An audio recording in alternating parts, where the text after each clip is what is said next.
Welcome to Shortcuts on this magical fairy tale day, because that's what it is. That's not terrible weather, that's magical weather.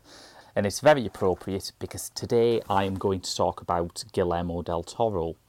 Now, Guillermo del Toro has a new film out in the UK soon, The Shape of Water. I haven't seen it yet. I've heard rapturous things and I'm very glad that it's doing extremely well for him.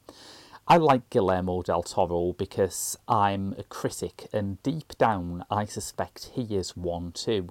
Jean-Luc Godard's old saying that the best way to criticise a film is to make another film has rarely been as true, I think, as it has in Guillermo del Toro's recent career. But before we get on to why that is, it's maybe necessary to just review some of his recent career.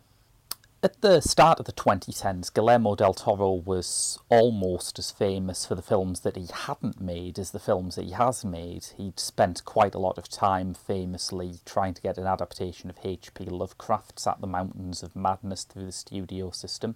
That hadn't worked. He'd spent a lot of time in development on The Hobbit, which of course was directed by Peter Jackson in the end. He also signed up as a visual consultant to DreamWorks Animations, which made me worry that he was hitting that spot that, say, Tim Burton was in around the turn of the millennium, or that Terry Gilliam and Jean-Pierre Genuet are still at now, where Hollywood looks at their work and thinks, we like this guy's visuals, but we don't really care for the stories and ideas that come with them. So he responded to this by making a stab at the blockbuster market with Pacific Rim, which did well enough for sequels out this year. And he made Crimson Peak, a film which underperformed, but which I sincerely love. And now he's making The Shape of Water, and it feels like it's connecting with the zeitgeist a lot more than those two films did. Del Toro's last two films had the sort of problem where they felt like they came out either a couple of years too late or a couple of years too early. If Pacific Rim had come out a couple of years earlier, you could have sold it as Transformers meets Cloverfield. As it is, when it came out, the bloom was off those roses. If Pacific Rim had come out a couple of years later, by contrast, it could have been a corrective to people who wanted an actual fun giant monster movie after Gareth Edwards' Godzilla. Likewise, Crimson Peak had a sort of demographic problem.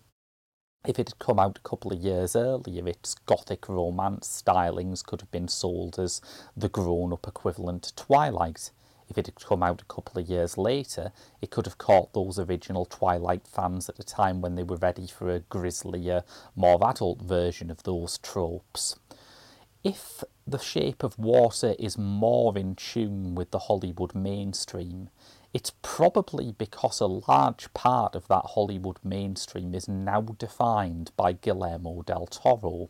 In an interview with 14 Times, Guillermo del Toro talked about some dealings he'd had with Universal Studios during their endless, stuttering attempts to revive their Universal Monsters series. And he mentions a version of Frankenstein that he was attached to. He said, I was at some point going to do it because it was going to be about the classic monsters.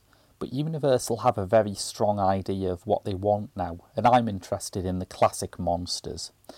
Let's just leave aside the implication here that Universal are interested in something other than monsters for their Universal Monster franchise. Let's just leave that aside, because I honestly don't know what to make of that. But when Del Toro was at Universal, he also tried to set up a remake of The Creature from the Black Lagoon, a property that seems to be quite low priority with Universal otherwise. Probably they only agreed to try and remake it because it had a champion in Del Toro. And one of the things that got him canned from making this movie was his insistence that the female lead and the creature should fall in love. Now, that's obviously part of the backbone of The Shape of Water, and that's an easier sell now because of the success of Disney's Beauty and the Beast, the highest grossing film of last year, and a film which Guillermo del Toro was also attached to. For a very long time, he was the person who brought Emma Watson on board as Belle. Now, I don't have any access to secret Hollywood gossip. I don't know at what point, after doing apparently quite a lot of preparatory work, Guillermo del Toro decided that he wasn't going any further with Beauty and the Beast.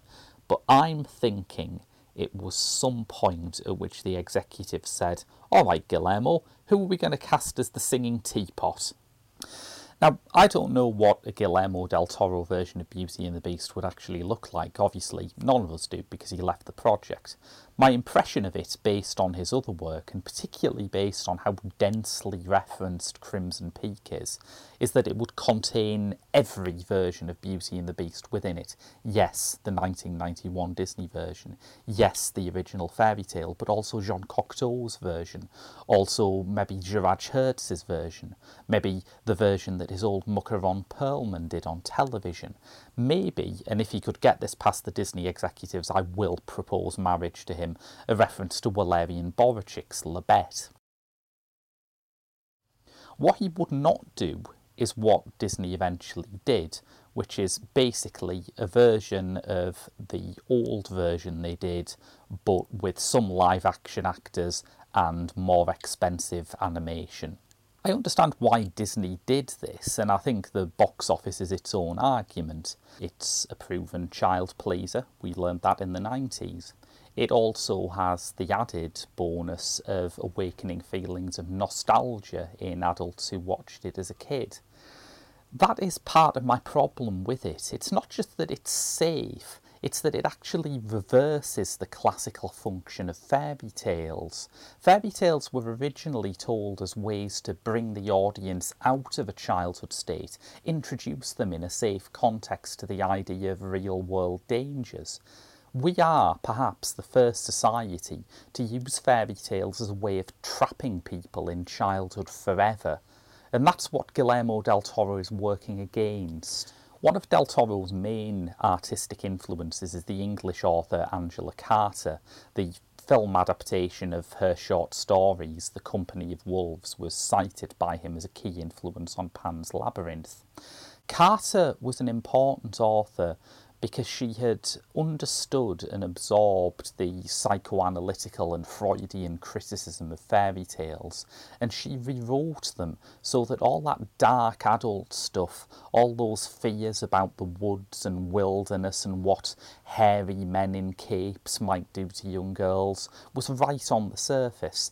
And of course the idea of adult fairy tales wasn't new, but Carter made them something more than just a novelty. And I think she also had a vision of childhood as being not always safe that complicates her view of the coming-of-age function of fairy tales.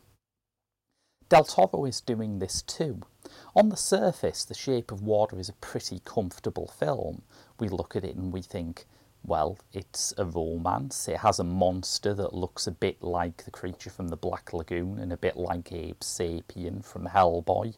We've seen a lot of these elements before, even some of the disquieting ones. I mean, Michael Shannon plays a scary bad man in it, and to be honest, that's getting to the point where I just feel really happy every time I see it on screen. But underneath, there's his political awareness, there's his knowledge of genre history, there's his willingness to take this in a direction that maybe you don't expect. That's what makes his films truly modern fairy tales, I think. He understands that there is a comfort to seeing familiar genre ingredients arranged in a familiar way. He just won't let you get comfortable with it. And if the mainstream of Hollywood is going to go in this direction where it's all about aiming for the nostalgia dollars, he's going to disrupt it a bit. I think The Shape of Water looks like a collection of the ideas he had that were just too interesting for those big franchise films. And if this is the price of having everything being a shared universe, that every now and then you get the runoff, you get the collection of bits that were too good to make their way into directors' films for those franchises, it's maybe the first sign of hope that something really new could happen in Hollywood I've seen for a while.